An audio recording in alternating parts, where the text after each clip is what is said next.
Good evening, fellow writers, authors, and strange denizens of the space-time continuum. Welcome back. It is the writing stream. It is Monday. It's the 19th of September. It's 8 o'clock, and it's 8 o'clock in the UK. It's I don't know where it is, wherever you are, but anyway, we're here. It's good. Now, before we do anything, I must bring on. We have a special guest this evening. Now, in a classic change of plans, last minute. Way these things work. We haven't got the people on I expected to have, but we've got something even better, of course. So I am very, very pleased to welcome aboard, and I'm going to press a button in a minute and hope it all works. A fellow author. Matt Adcock, who's here with me in the Discord. So I'm just going to unmute him because he's been very, very patiently waiting in the Discord, waiting to introduce himself to the wide world. And if I press a button here, I'm very hopeful that Matt will be able to speak. Matt, are you there?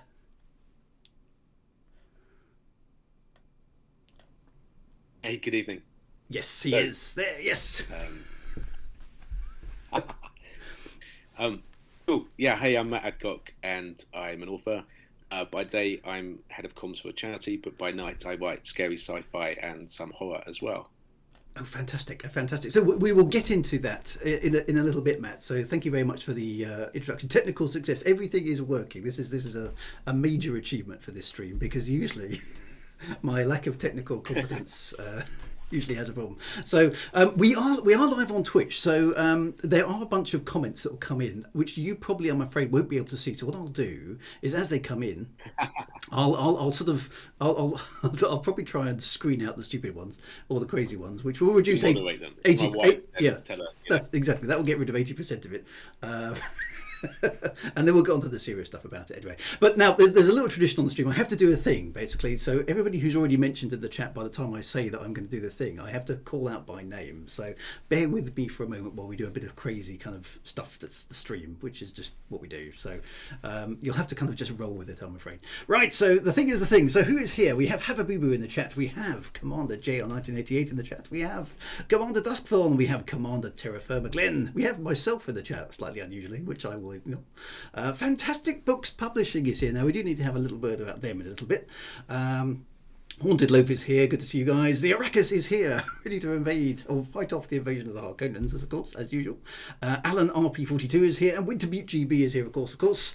Penny Grubb from Fantastic Books is also here. Welcome to you, Penny Grubb. Thank you for popping onto the stream. The Big Boo is here. The Harkonnens are here, fighting off the invasion of preparing to do the invasion of Arrakis. My apologies. Anne-Marie from FPP is also here. So we have lots of people in the chats, which is good. PSB is here. Electro Rapture is here. We have all sorts of people. Stone Cold Mason is here. Chris Viking is here as well. So we have lots and lots of people as well. This is really, really good. So loads of people in the chat ready to ask questions. Now, so I suppose the first things we should do, Matt, because we actually haven't had an opportunity to speak ourselves because of the change of plan today, and thank you very, very much for stepping into the breach at very, very short notice. It's very much appreciated by myself. I suppose we ought to have a little bit of a chat about Fantastic Books and the MABLE thing very quickly to start with. So Fantastic Books are running a promotion of a whole bunch of stories in basically the next 6 weeks, and these are existing books and also newly launched books and various other bits and pieces. So nice to see a publisher do some marketing, basically, which is a really, really good thing. So thank you to thank you to Fantastic Books for doing that. So there's going to be a whole bunch of events. So I think if Dan or Penny or Anne-Marie want to spam the chat with a link to the schedule, then feel free, and we won't moderate it out of existence. So feel free to do that. And that will link to all the other stuff that's happening. Now, I'm doing various different author interviews on this sort of Monday evening stream on a regular basis. And tonight, Matt, you get to step into the searchlight. So welcome, Matt. Welcome to the stream. Yeah, fantastic. Would you like to give us who's Matt? Give us a few minutes on who's Matt. Wow, I mean, that's a deep question. But I'm a guy who likes to write stuff, and I always have. It started with a diary that pretty quickly turned into a flight of fantasy, so much so that a lot of my school friends wanted to read it because wacky, weird, and wonderful things were happening in it. And some of that actually made all the way through many years later into my first novel, which is called Complete Darkness. And as the title says, it's not a happy tale. It's set in the very near future, some 200 years hence. And what happens is we're studying dark matter. We still haven't quite cracked it. And then we do. We map it, and it turns out that it's hell. It's in the spiritual dimension. Okay, wow. And, All right. Yeah. Which is incredibly bad news for mankind because it turns out that the devil is actually on Earth as the president at the time. When he gets wind that our hero's robot, which is a sidekick, has picked up this map by just sheer chance, he decides to wipe us out. And so there you go. Okay, wow, that's quite a bit to unpack already there. So that's really good. So I mean, wind back a little bit. You say you were a writer from. I dare not ask your age because that's obviously a very rude thing to do. You're welcome to ask my age. I'm early 50s. Okay, so you're about the same as me. So you've been there, bought the T-shirt, and ironed it a few times. Excellent. Indeed. So what a sort of you mentioned that you had. People at school, was that listening to or reading the stuff that you wrote even back then? Was that what you said? It was, and I guess that's my earliest definition of having like a beta reading panel. Right. And it kind of if they had all hated everything I'd done, maybe it never would have transpired to become actual fiction, which is now on the shelves. But you never know, do you? I think a real author has stories in them that they just can't help but get out, and they won't ever be happy until they've been released into the wild. And whatever they do, bestsellers or cult classics or just your mum's bought a copy, all of those are valid. And I think just having it on the shelf somewhere is a huge achievement for anyone who's done that. Fantastic. Well, I'm pleased to hear that you kind of got the writing bug at an early age. Because did you always want to be a writer from that point, or did you go into writing kind of straight away from school age, or did you kind of take a detour off into some other career first? What did you do? Well, I've worked in communications all my adult life because it's just a great job to have, and it helps if you work for companies or organisations that you believe in. So writing's always formed part of that job, be it press releases, case studies, and then the advent of social media. All of those things, being a web editor, being a blog editor, and editing magazines, writing articles, and then possibly quite fun. I realised that if you can write, you may as well have some fun hobbies on the go. And so I became a film reviewer for a group of newspapers for 20 years, which was tough because it meant I had to go for free every week to cinema for 20 years. Darn. You definitely got the short straw there, right? Yeah. So was that sort of in a professional critique kind of capacity that you had to basically watch a whole bunch of movies and rip them to shreds afterwards in the press kind of thing? Or I mean, I'm quite. My fallacy there is that I enjoy films of all genres, and I blame possibly my parents for this. I was brought up in a Jane Austen household where I had read the entire works of Jane Austen before I'd even gone to secondary school. Which that sounds like punishment enough, yeah. Well, it sounds interesting, doesn't it? Until you realise that it's not a cool thing to have done. And when you're in the playground, with trying to make friends, and you go up to someone who you don't know, who's probably quite tough or whatever, and you say, "Oh, hey, that Mr. Darcy, he's quite a cad, isn't he?" The next thing you do is recovering from being punched in the face for no reason. So. It's not the best way to make friends. Oh no, that's a cool story though. Cool story. I must admit, I probably tried the same sort of thing with some of the sort of sci-fi and stuff I was reading in the 80s, and nobody else was into it. In fact, the idea of reading a book at my school was a little bit kind of like, we obviously a Nancy, not good. Okay, well that's interesting. So you've kind of you started in. You've kind of got a proper job in writing. I'm quite envious in some ways. So that and just listening to the premise of your story. There's clearly a lot of science in there as well. You start talking about dark matter and the kind of research that's currently happening in the real world. Is finding out weird stuff about because it is weird, isn't it? I mean, dark matter is. I don't know a great deal about it because I'm not a scientist, but I do try and follow some of it. And dark matter is pervasive; it's everywhere, but we can't detect it, we can't see it, we can't measure it. We can't do anything with it. Again, apparently it's there doing stuff in the background. Yeah. So where's that sort can't. of science sort of thing come from? I think it's an excellent gambit. Yeah.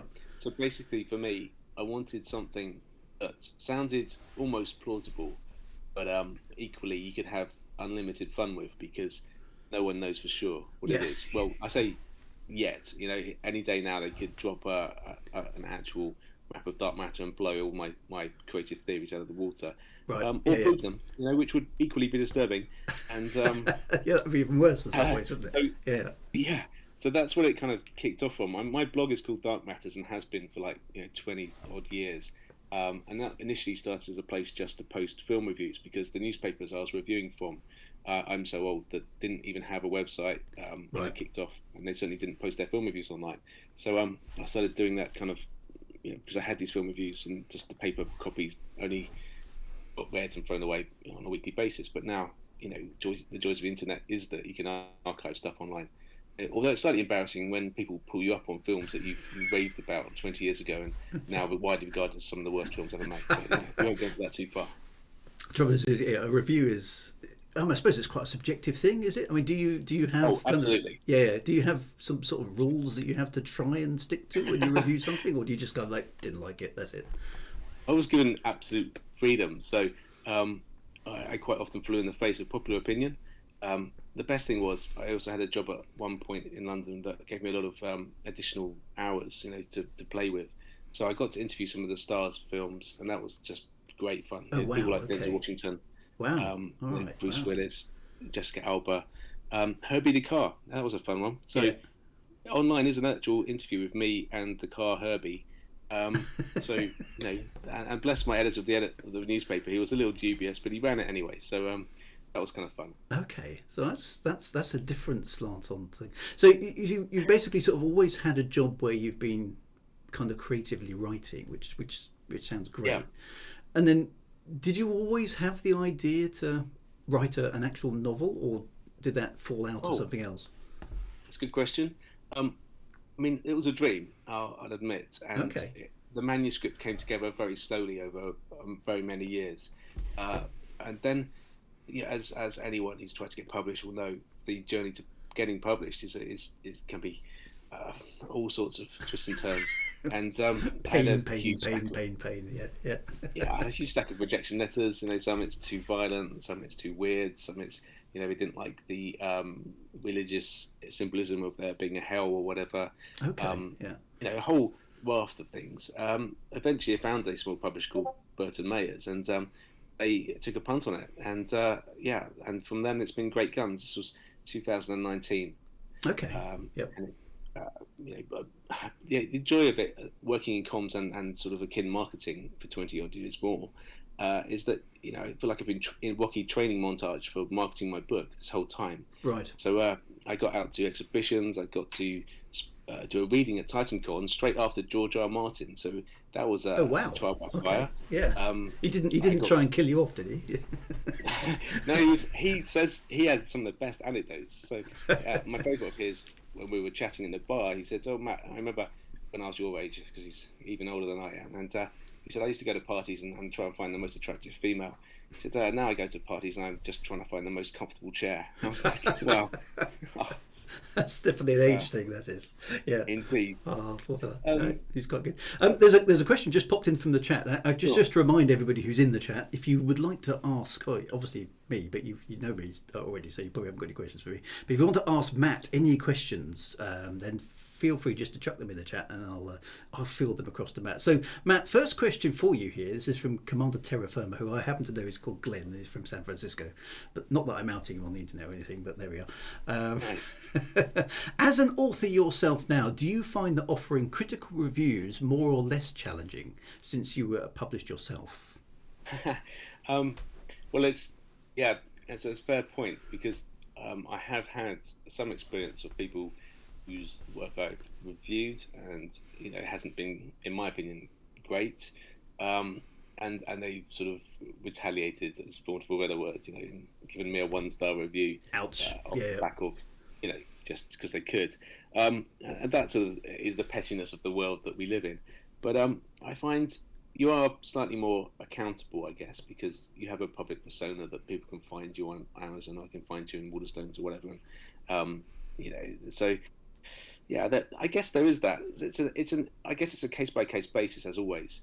You will meet people and get on and enjoy their work, and that's always a joy. But you can't like everything, and I think if you right, yeah. only ever get 5-star reviews, perhaps people aren't, you haven't got a wide enough readership base, because even people like my favourite authors, such as Ian Banks, have 1-star reviews on most of their works. So I think you need the spectrum to be engaging with you, and not just out of malicious spite. Yeah. Okay, well that's interesting. Yeah, I mean, but maybe we'll circle back on the 1-star reviews at one point. Apologies, Glenn. Yes, I forgot forgot you actually moved from San Francisco, so I haven't outed you after all. That's good. That's good. Thank you for the question, Matt. And to say to anybody else who's got a question, then feel free to jump one into the chat whenever you want to do that. Okay, so. So that's quite interesting in terms of the book. Now there's a lot of themes here. So dark matter sort of implies the scientific kind of side to your inspiration here, and hell implies a sort of religious undertaking. And then there's the violence. Now I'm particularly interested in the violence. So why those themes? What's brought you to bring that sort of stuff together and stick it in a book? I mean, you can ask my therapist. I'm glad we're on the end of a digital phone call here, and you don't know where I live. Yeah. That's fantastic. I think for many years I was drawn to sort of darker works, and you talked about reading books at school. I was the kid who snuck off into a library and discovered James Herbert down a certain aisle of the library. That's where my love of like the fantastic came from, at an extreme. But then I found Dune, and I read all the Foundation books at those times, and I was smitten in these concepts of high fantasy worlds that don't necessarily mirror ours, but could. And so the kind of the what ifs and all of this stuff, it's heady and it's rich, and it just lets you go to other places that you just, if your life is humdrum, or if you're having a bit of a dull or problematic life, like I was getting bullied or whatever, then I felt that this was a fantastic escape. Okay, interesting. Now, as an author, obviously the catharsis is I can kill off everyone else who's ever crossed me, and in really horrible ways. Yeah. So ex-bosses, ex-girlfriends, the people from school, they're all dead now in my world. So, yeah. Fantastic. It's interesting. Yeah. Okay, I think we should. I'll put a big banner over the thing. Actually, indications of murder in this Twitch stream are not genuine. All persons living or dead, all that usual stuff that you find at the beginning of a book. That's interesting, because I mean I suppose I wasn't.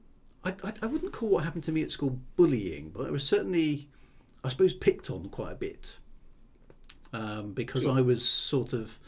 I was a bit of a nerd and I was a bit of a geek, which wasn't good in the school I was in, because it was very very sporty, right? And I I wasn't particularly good at. Well, I could do some of it, but I just couldn't be bothered, and so that didn't go down well. A sort of. I mean, I didn't enjoy school. Did you enjoy school? I mean, elements of it for sure. Yeah. And oddly, some of my favourite teachers were my English teachers, who inspired me to and encouraged me to write and do those kind of endeavours. Yeah.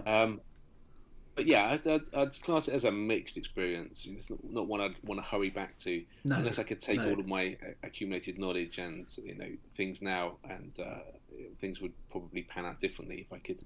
Yeah. It's interesting. I mean, I've had quite a few authors on the stream over the years, and it's quite a common thread that school was a bit problematic. I mean, in some cases it's been absolutely dreadful, some of the stories I've heard. In some cases not too bad. And it does seem to be a little bit of if there was some sort of, I don't know, maybe those sort of problems encountered as a child, and wanting to find an alternative world, or imagine things were different and better, or maybe get your revenge on somebody kind of vicariously, seems to be quite a common motivator for authors as they get older. I don't know. I'm not necessarily drawing a connection there, but it's one of those things that it just seems to be quite common. Yeah, I mean, why wouldn't you? It would be my posit on this. Yeah.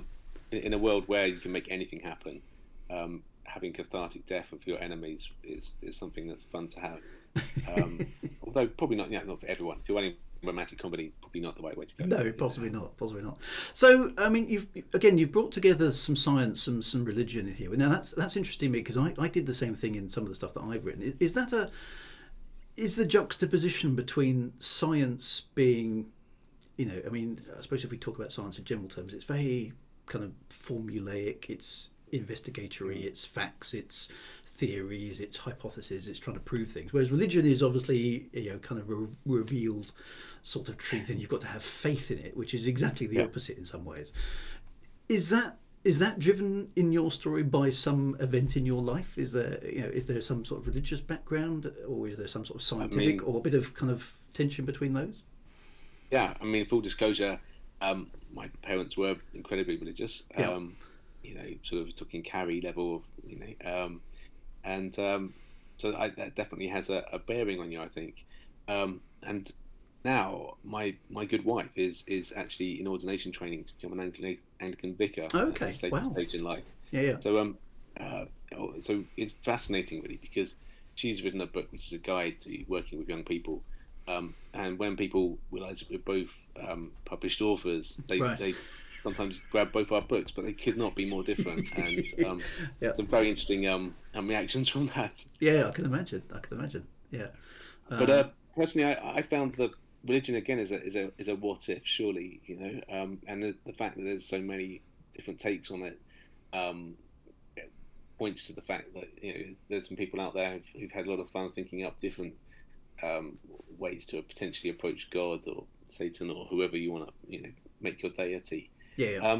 And so much like science, you can play with it in the science fiction. I thought it's quite fun to play and blur the lines between science and whatever afterlife might be there.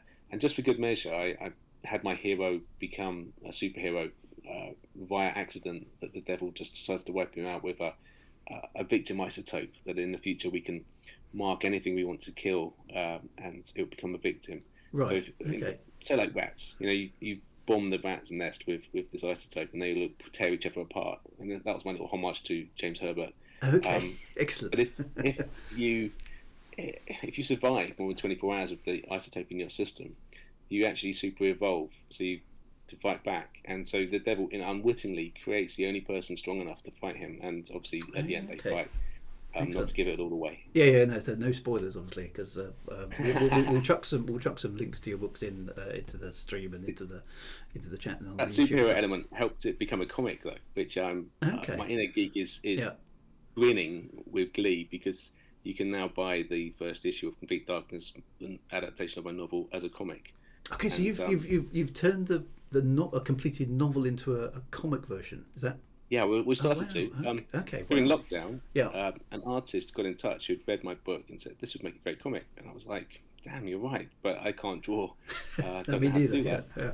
But he said, "Well, look, if you script it, I'll draw it." And he sent me some samples of his artwork, and it was decent. And I was like, sort of 2000 AD-esque, black and white sort of stuff. And I was like, "Gosh, let's give it a go." So we did a Kickstarter.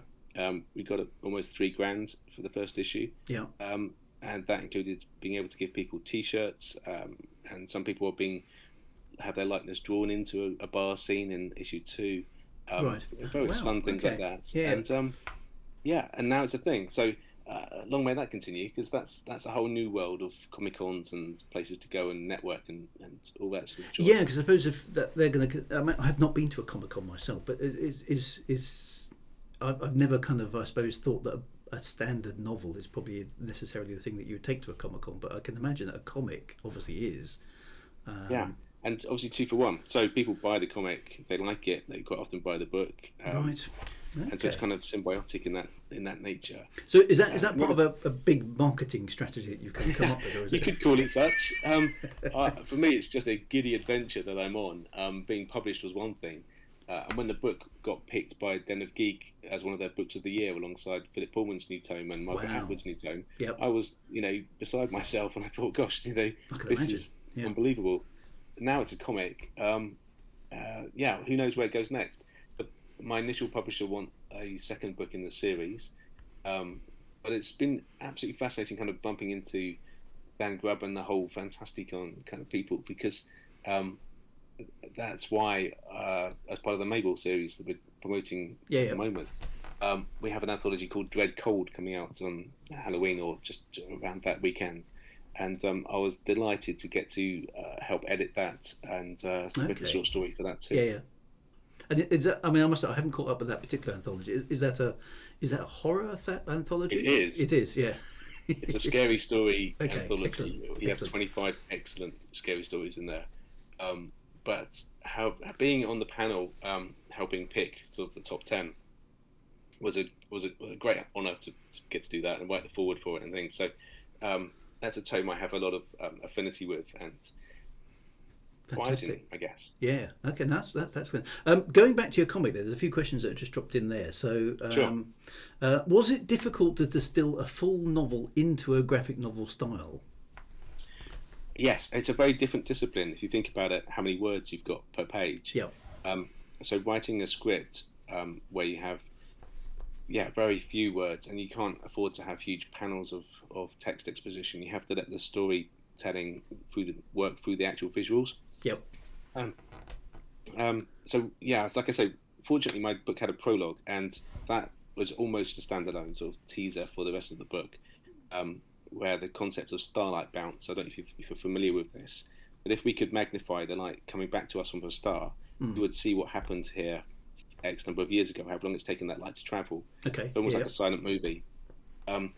And I took this. So in my prologue, we get to see Canaan in back in the time of Joseph or whatever, if you want to take a reference point. Okay. And Yep. there's a huge battle that takes place, and some very nasty demonic warriors tear the children of Israel apart. To use the biblical narrative, and but the scientists in 2242 watching this on the Starlight Bounce find themselves face to face with one of the demons who turns to them and says, actually speaks to them through time with a warning and a threat.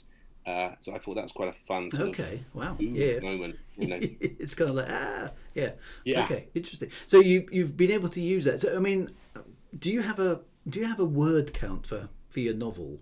And It's, have you got an idea how that would translate to how many words you've put into the comic version? Out of interest. that's a good question. We've really done it by look and feel.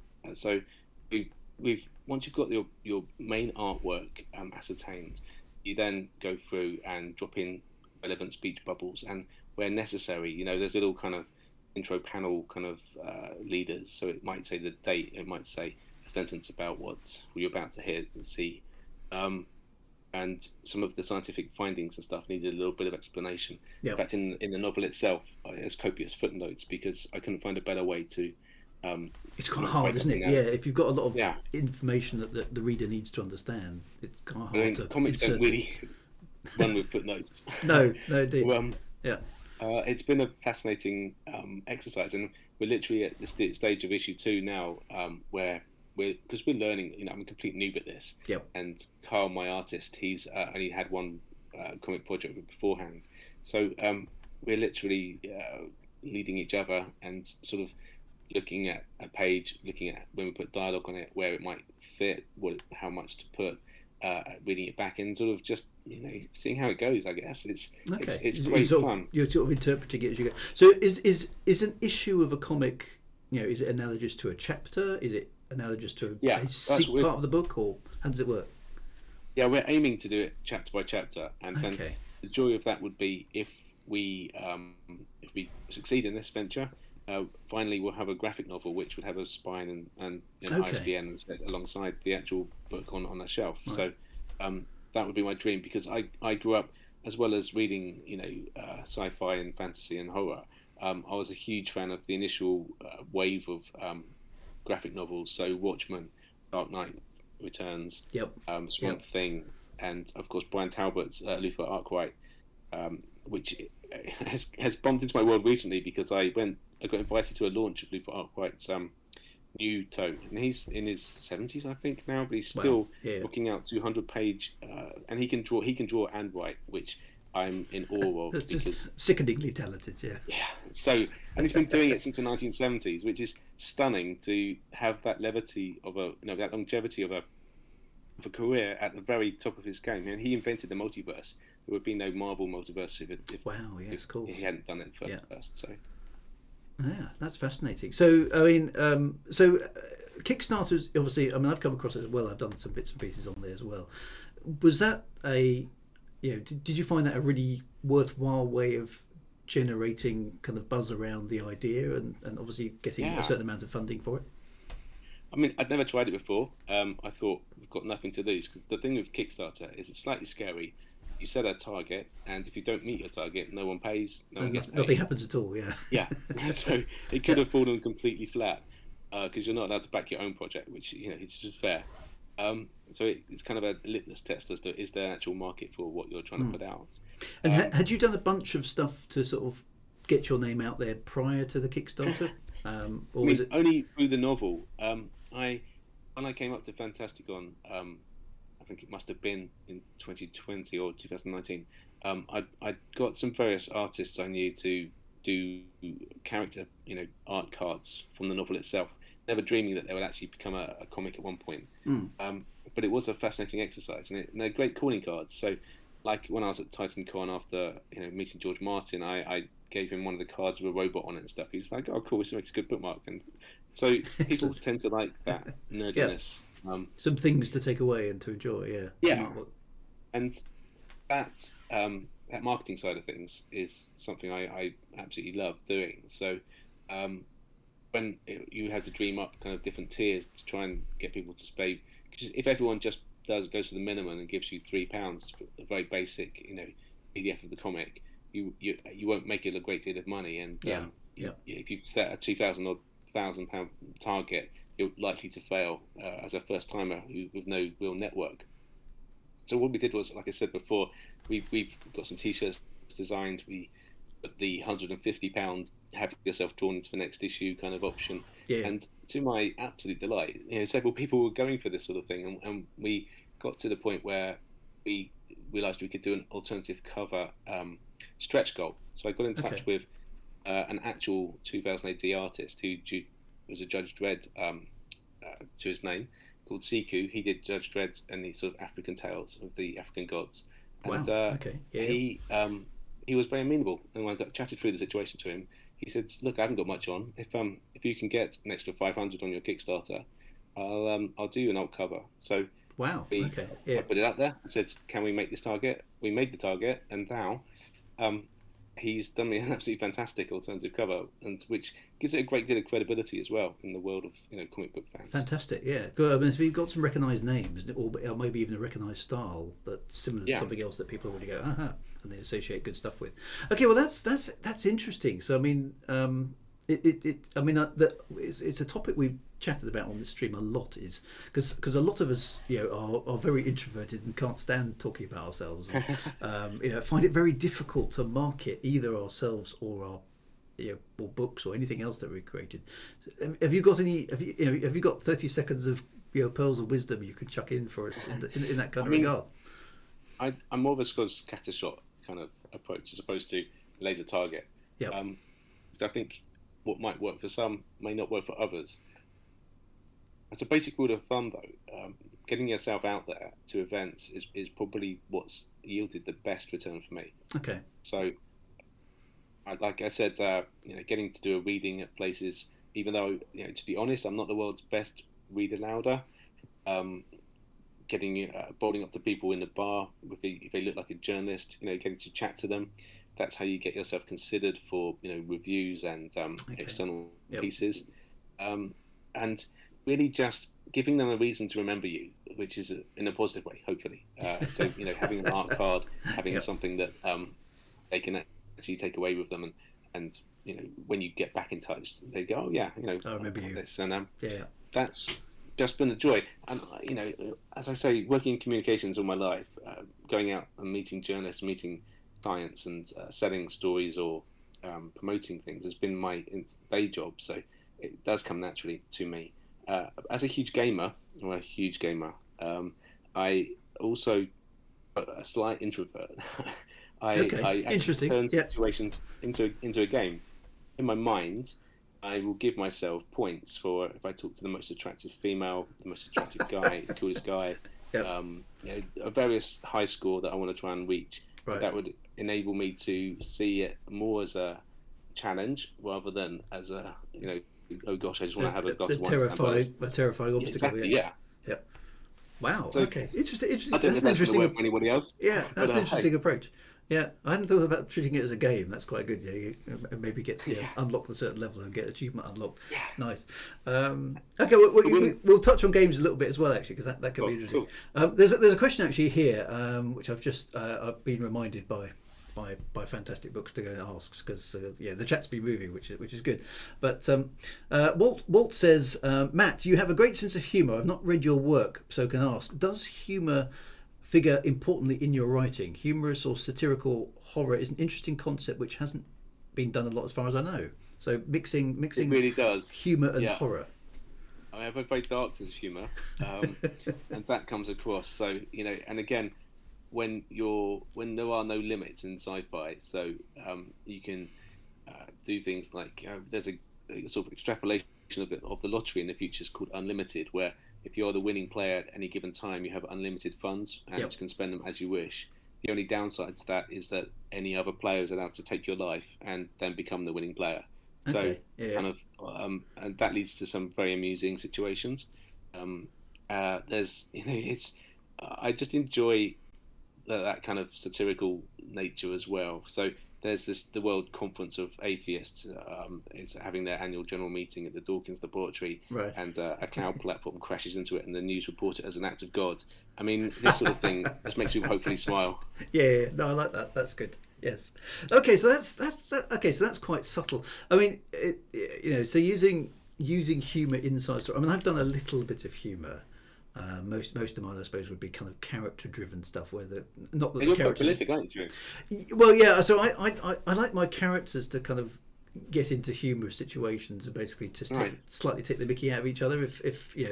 If something's getting a bit serious, I might have one character just sort of roll their eyes and go, really, and something like that. So it's not. I suppose I'm not being funny, but I'm trying to make the characters kind of defuse the situation themselves a bit. I would totally agree. I think trying to be funny is a minefield, because Yeah. I've met a lot of people who think they're funny who really aren't, and I'd hate to be one of those people. Yeah, So exactly. my litmus test is kind of it's wry humor, it's dry humor, dark humor, stuff that may not even be funny to some people, Yeah. but it doesn't stand out as, oh, he's trying to be funny here. Hopefully it just bowls along. So it's kind of comic violence, there's some slapstick sort of stuff. Yeah. But also some sort of metaphysical and theological stuff too. So the hero's robot called Gix, who weirdly lots of people in the reviews have said is their favourite character. So Right. he's getting Yeah, his own spin-off at the moment. Excellent. As Excellent. my first cyberpunk picture book. Right. Anyway, that's Okay. another story. He's got repressed religious circuitry, because in the future you see Excellent. religions Right. are facing this problem where their evangelists and stuff keep sinning. They keep running off with mistresses or embezzling funds or whatever. Never But happens if in you real have a life, of robot, course. they're never going to do that. They're programmed to just say, to spread the gospel, whatever version you want, and they won't stop. But what happens, of course, I say of course, is that they fight. You get militarized versions that want to take out the opposing religious bots, and you get ones that were willing to blow themselves up. You get ones that are carrying guns. The Bapto droids are notoriously violent. It's just you could say it's a parody of modern religious problems. With the sounds that's like a bit of it's taken social to the media extreme, thrown in. right. Yeah. Well, that's indeed. sometimes the humour, isn't it? It's basically taking something that actually kind of is here, but just take it to extreme to emphasise the point. Okay, well that's cool as well. I love that you're saying that's cool, and No, I like that. Yeah, no. I mean, I normally, before I interview people on the stream, I normally read their stuff, so I've got an idea, and I haven't had the chance to do that for reasons of the way things have worked today. So I will get a copy of your book and have a good read, and then maybe we'll have you back and we'll have a good laugh about some of the stuff you've written, because it sounds fun. It sounds like my great, sort of yeah. humour, so that's really, really good. So, I mean, it's interesting you talk about a spin-off on a particular character. Have you found that the characters that your readers actually connect with aren't necessarily the ones that you thought they would, or expected them to. Absolutely true. Yeah. I guess any author will write themselves into a character to some extent, and my hero Cleric 20, because in the future we give ourselves numbers and our names just because we can. Right. I thought he would be the sort of the everyman guy that people would relate to, but it's actually his robot. It's the sidekick. He's like an R2D2 with huge weaponry capacity, and who's not afraid to use it. Right. Okay. He can throw displacer beams around things, which is incredibly useful when you're the hero and everyone you meet wants to kill you because you've been infected by the isotope. Those sort of situations are they're comic gold, and if you have a slightly disturbed mind. So your work's probably going to appeal to me and most of the viewers, actually. So I'm not sure what that says about us all, but there we go. Fantastic. I mean, I had the same reaction. Is one of my characters was, it was kind of almost a bit part, really, but I based him on a taxi driver that once drove me out of central Rome in the rush hour, and nice. He was just such a memorable person. I thought I'm just going to stick him in one of my books because he just sounds like the kind of guy that ought to be in a novel somewhere. And loads of people have come back and said that guy he's just great. We love him. We have more about him because. And I said, well, I don't know what else happened to him. He drove me to the airport once, and that's all the input I've got. So fantastic. It's basically this guy. I'll very quickly tell you. So I've told it on the stream before, but it's basically this guy who I came out of a meeting in central Rome in the rush hour. We had like 40 minutes to get to the airport, which was an hour away in rush hour traffic, and we had to get on the plane and get through customs and all the other stuff. Now this is before 9/11, so it's quite a long time ago, where airport controls weren't quite so what they are now.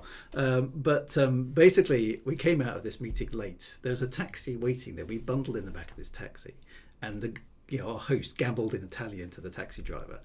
And the car he was driving was like some crappy little Renault 9. Something. It wasn't a special car. It was an old thing. And he just flexed his hands, grabbed the steering wheel, looked over his shoulder, and said, "Luciano Prestigi Diviani will get you to the airport on time. Never you fear."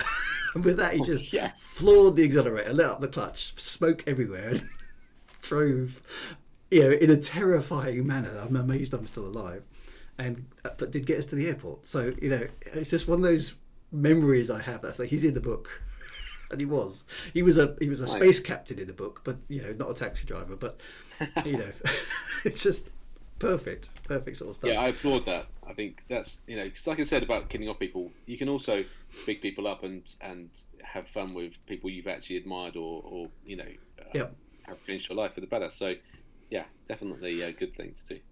So have you? I mean, you've mentioned quite a few kind of inspirations. So going back to some of the stuff that's kind of inspired you over the years, do you have favourite authors who you would say, there's a bit of that's kind of influenced where I've gone to with this? I mean, as I alluded to, Ian Banks and his namesake Ian M. Banks, when he wrote his sci-fi, were probably the biggest influences on me. And when I was consider Phoebus and all those sort of things, Yeah, I mean, I read The Wasp Factory when I was about 17, and it just absolutely blew my mind that a book like that could exist. Wow. Okay. And when I realised that you can write something so freakishly fantastic and get published with it, that was a huge inspiration. And then, of course, I discovered his culture novels, which are, for my money, the best, some of the best sci-fi you'll ever experience. And he. In one of them, he actually got a bit theological with these virtual hells that people created because the religious in the future are so aggrieved at the thought that people won't get punished in a real afterlife that they create a virtual one they can upload you to. And such a horrible thought, isn't it? Yeah, isn't it? Yeah. But not beyond the bounds of Tory policy, unfortunately. But we'll see. We'll try not to be too political on the street, but that was good. Yes. So that sort of inspiration was huge on me, and so I guess the ideas per page of Complete Darkness, and indeed the footnotes as well, Ian Banks is to blame for that, because when I met him, I had the joy of meeting him to do a Oh wow. signing, and Okay. he wasn't just one of these guys who's like, give you the bare minimum of a scratch and then just take the piss off. Yeah. He was he took a time to chat, much to the chagrin of the huge queue stretching all around Waterstones in London. I can imagine. Yeah. And so he said it's brilliant for the person at the front of the queue, but not for everybody behind. Yeah. It is. Although he was such an interesting guy that Yeah. the rest of the queue was basically listening in and having a good time. It was impromptu wisdom being dispensed. And so he said to Matt, just do the thing where you have a book with you at all times, write the ideas down, because there'll be moments you wake up or you're suddenly struck with a piece of inspiration. Get that on paper, because you might not have time to write it then in terms of fleshing it out.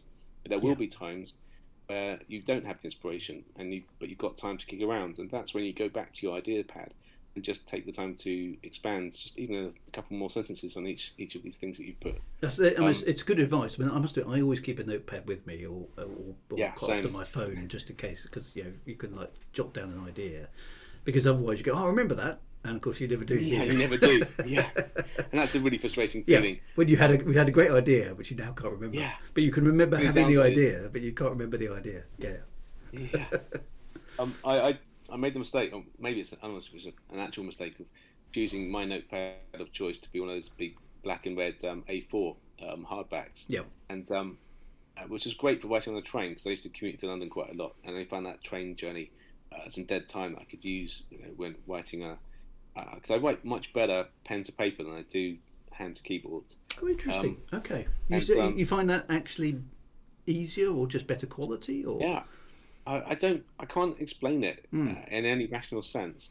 But when I read my stuff back, the stuff that I've written pen to paper is normally a magnitude better than the stuff that I've put directly onto the screen. Interesting. And the joy of then is that when you do transfer it from book to laptop, you can sort of do a first wave edit as you're rather than typing it word for word, unless it is freakishly good. Okay, well that's interesting. I mean the way you convey your writing ideas into text obviously does have an impact on your kind of creative. Now, I must admit, I can't write for that length of time anymore, because I've got a bit of arthritis in my fingers, so I physically can't manage to hold a pen for long enough to write stuff, other than occasionally writing signatures. So I'm kind of grateful for computers and stuff in that regard. I've never even given some thought to the fact that the actual writing process might be influenced by the mechanism that you create the words with. So that's interesting, because I'm very at home with a computer as my primary way of writing, but I suppose I've always done that. I've been a kind of techie person ever since computers were a thing. I mean, I'm not untechy, and I can't. That's why I can't quite explain why it just seems to flow so much better. Because I'm sure if there was a way I could input a novel via a PlayStation controller, which I have muscle memory of every possible configuration, that would work well. But I guess it is just finding whatever it is for you. Whatever your method of input. It's what works, isn't it? It's what works. Yeah, go with that. You can master the art of dictation, and I've never been able to do that to their laptop, which I think is brilliant if you can do it. Wow. Okay. Well, that's interesting. So let's talk a little bit about games, because I suppose I'm a minor games player. I mean, I play games. I mostly play space games, because that's kind of what I grew up on. I've been playing games, I suppose, since the late 70s, when computers began to become a thing in homes and stuff. But I was lucky enough that my dad was an electronics engineer, so he actually built a computer before the initial wave of home computers came along. So I had a kind of 2-year head start on all my mates. So I was already into kind of machine code and stuff. All my friends were kind of just getting to grips with BASIC and making their computers go beep. So, but I followed all the the Space Invaders, the Pac-Mans, and then into the early days of home computers and the adventures and all that sort of thing. So I've got some very fond memories of those times. And then obviously things, as we went into the 16-bit era, then the consoles came along, and then the PCs came along, and 3D graphics cards and everything got much more sophisticated. So what's your sort of game playing? And would you say it's had an influence on your writing? Are the two connected? I'd say very much so. Yeah. Whereas 20 years worth of eclectic films at the cinema would also have been a big influence in terms of action scenes or classic character interactions. Actually, playing games was the next level. It's I love the games now where it's kind of free reign, and you can take your character Yeah. wherever you want to and do whatever you want to do. That sort of is like the ultimate holy grail of a guy when I had a ZX Spectrum back in my.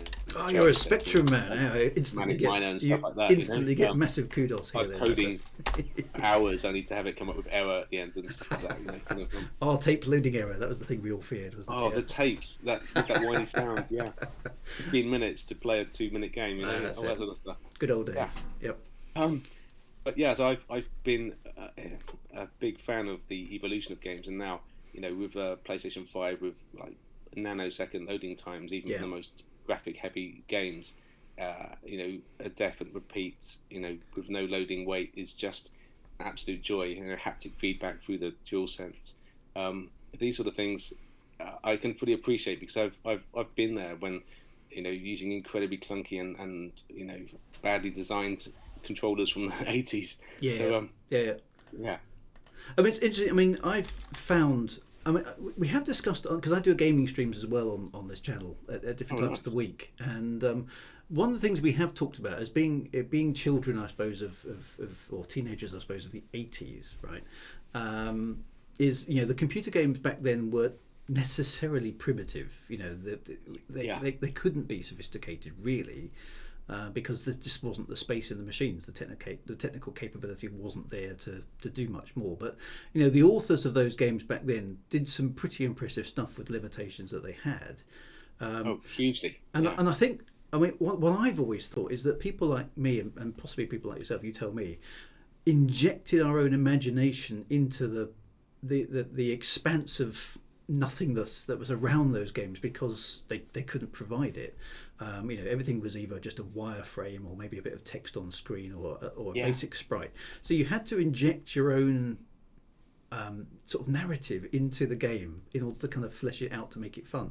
And that process of putting your imagination on top of an existing game that allowed you to sort of frame that sort of stuff gave us some amazing memories of those games, which are probably rather rose tinted, but it was a special time that gamers today almost can't appreciate because, of course, games today are utterly stunning, both in their sound, their graphical fidelity, and all those kind of other things. But they provide everything for you now. They provide you the narrative, they provide you the graphics, they provide you the sound, they provide you the interactive experience of everything in the game. They do all that for you. So in some ways, there's almost less of a way to personalize it yourself with your own input, if that makes sense. It does make sense. And I've just remembered when I saw your name before, because one of my favourite games that I look back through those rose-tinted glasses is Lords of Midnight.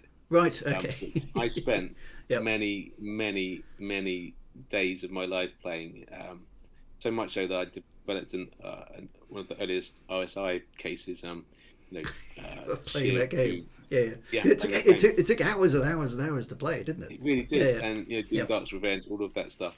And I've realised that you've written a book about that, and I need to check that out. Yeah, so I was fortunate enough to bump into the guy who currently manages the IP of Lords of Midnight and Doom Dark's Revenge on behalf of Mike Singleton, who was the guy who originally wrote it. He sadly passed away back in 2012, I think it was.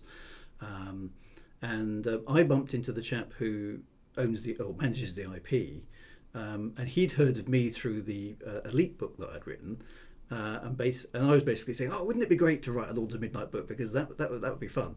And he basically tweeted back to me and said, "It can be arranged, And so I love that. We ended up having a chat in a pub, and it kind of went from there. So we have actually officially novelised now Lords of Midnight and Doom Dark's Revenge, and I've got 2 more that at some point I've got to sit down and plan out the lore with him and work through. So that's a kind of ongoing project, I suppose. But yeah, I was given the opportunity there to effectively flesh out the official story of what happened in an 8-bit computer game from the 1980s. So that was quite a closed circle for me to actually turn that into a novel. I love it. I absolutely love that, and I will indeed be reading those.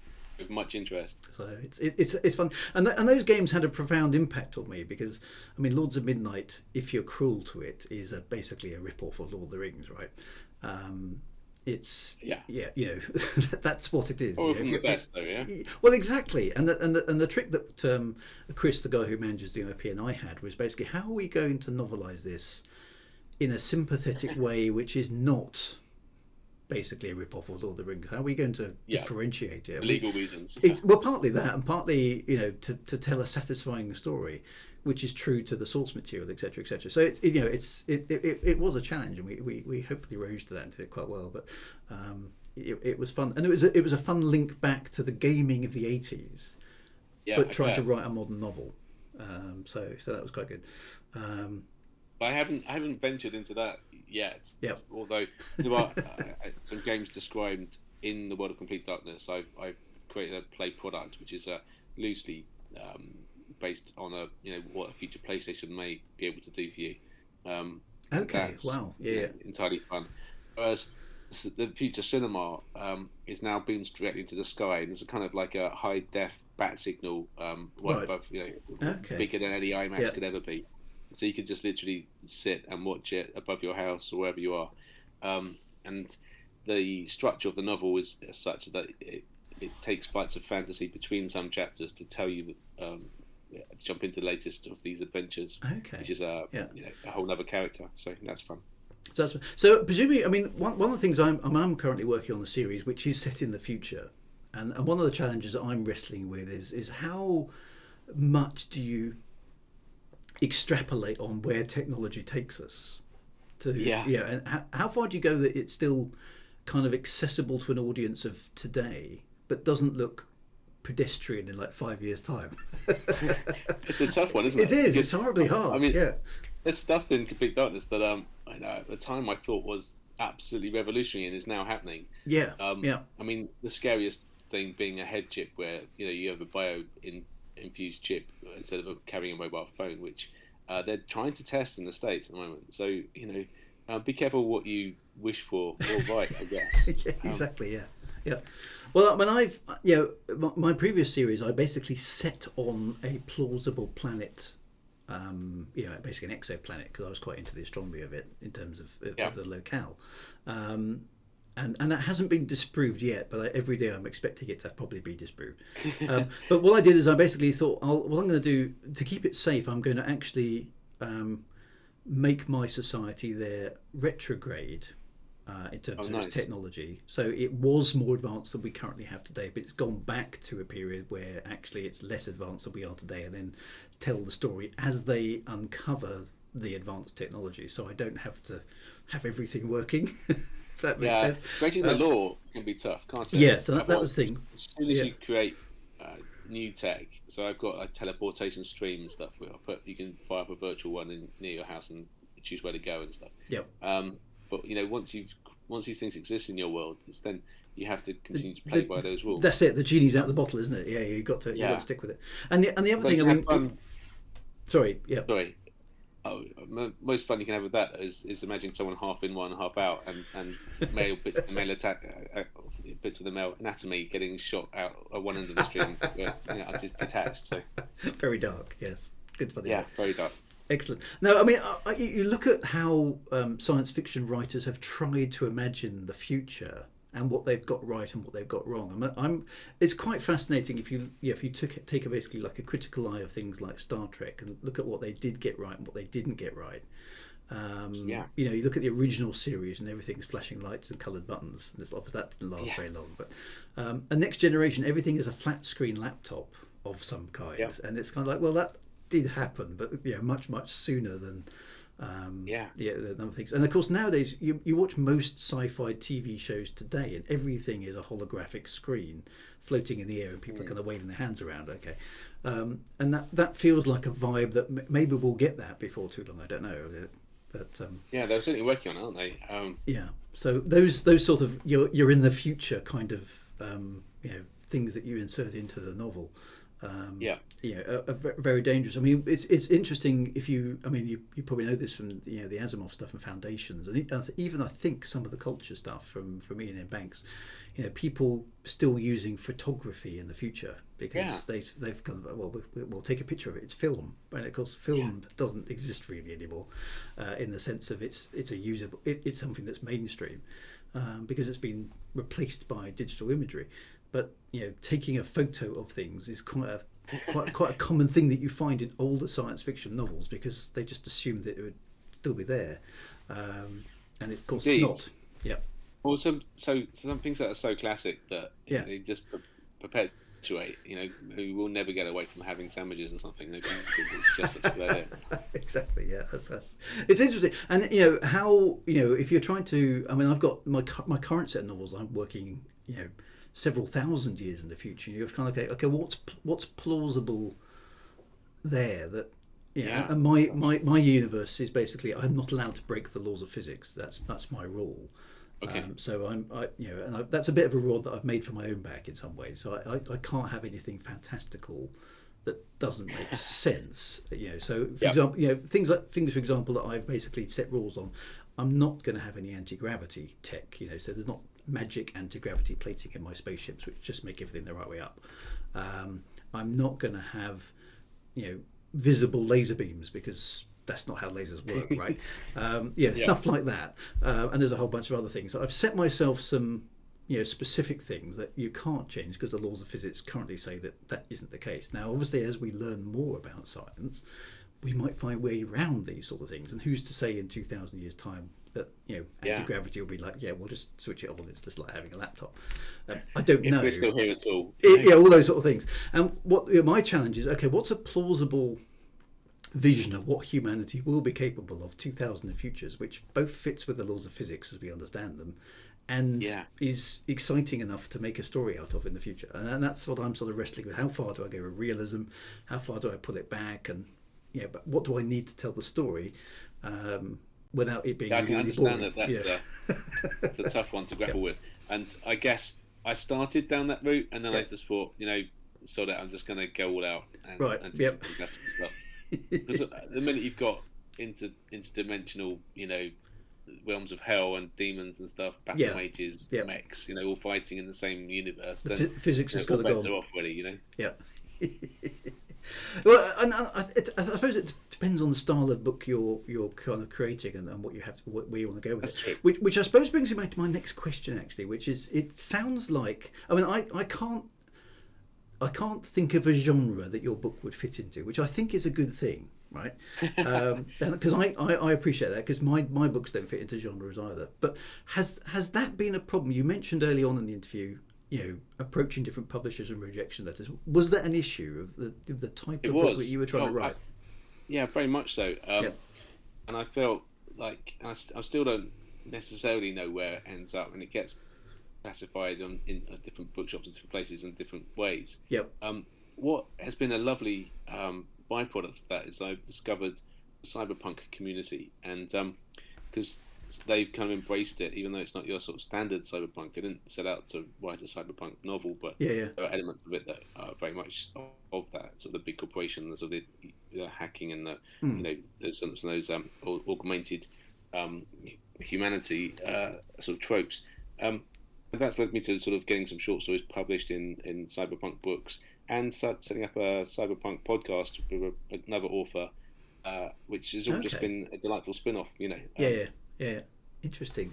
So is that? I mean, did you originally pitch it in a particular genre, or did you? What did you do? Yeah, I mean, I just pitched it as sci-fi, not knowing really enough about the subgenres. I obviously had read very, very differing sci-fi, but I hadn't really in my mind clicked that the subcategories, the hard sci-fi and sort of opera and all that kind of stuff. So, it was probably one of the reasons I didn't get published too. Because and I suppose this is another question from the chat. Actually, is it appears Matt published through a traditional publishing process? Is that the case? So, I mean, just to counterpoint that question a bit, is did you go in with, a did you pitch to an agent? Did you pitch to a publisher? Yeah. Did you what did you try to do initially? Okay, I mean, yeah, I kind of not really knowing how to do it. I did send off, sample chapters to agents and and the big publishers, and realizing now, with the futility of many of those courses of actions. Yeah. It was only when I found a smaller publisher who's an independent publisher that actually had the time to read through their proposals, and came back with some questions, and that's where the pathway kind of took off. All I knew is that I didn't have the money or the time to publish it myself, and so I would have been very happy to do that, but literally, with the film reviewing and other commitments and the full-time day job and the family and stuff, it's just I needed someone else to edit it. I needed someone else to design it and do all the all the actual taking the Word document, turning it into a book. Yeah, because it's a lot of work, right? So, yeah, and when I was offered the deal, for them to not have to pay a penny, they'd do it all, and I'd take a huge cut of the commission. I'd be like, well, this sounds fantastic. Yes, please. So. Because a traditional publisher is, quite a few writers are in that sort of, well, if you're not traditionally published, you're not a writer, right? Yes. Yeah, it's like, slap. But can I just say, I'm the chair of the Society of Authors Hertfordshire branch, right? And I'll never forget my first meeting when I was just picked up as a member, and the then chair said, so let's just see a show of hands of people. Any of the big five publishers here, and a couple of people put their hands up. Yeah. Any traditional publishers, a couple more people. Any independents, and I was like, yeah, put my hand up now. And she sort of did this weird sneer, and she went, any self-published authors here? And a few people put their hands up. The disdain in her voice was horrific. Really, yeah.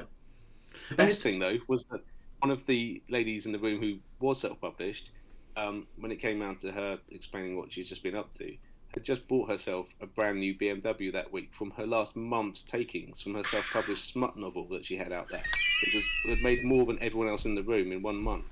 And that was quite a delightful moment to see the chair's face, react to that news. Yeah, and see, that's an interesting thing. We talked on this stream a little bit about what do you define as success as being a writer.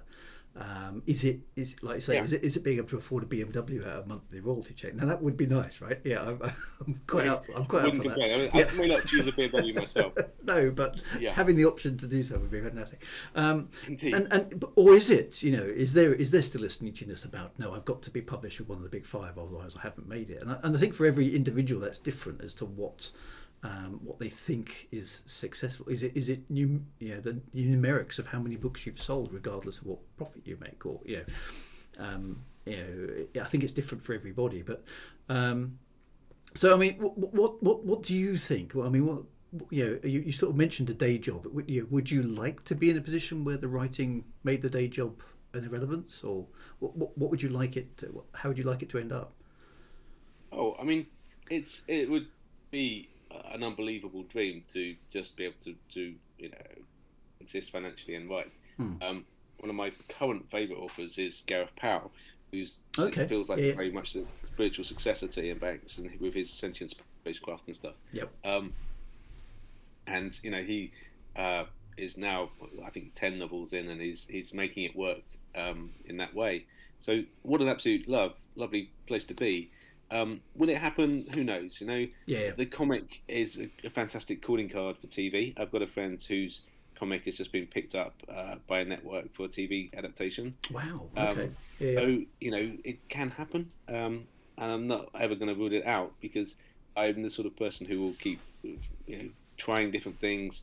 If my young adult picture book Cyberpunk takes off and becomes a big hit with school children or whatever, that could, who knows? You've got to try these things, and it's trying, isn't fun it? Doing the process. Yeah, and enjoying it and building things. I love getting the feedback on my novels. Just kind of like, what have people got out of them? Because they quite often get out of them things that I didn't put in them. If that makes sense. Yeah. And that's just a really rewarding experience. Kind of like, well, you enjoyed that, did you? Or you got this out of it and stuff. And it's yeah. some intangible things, I suppose.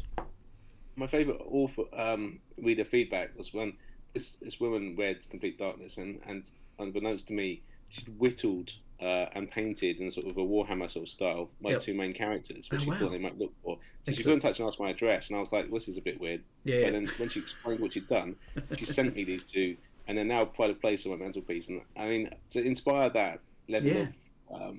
of fan reaction is so amazing.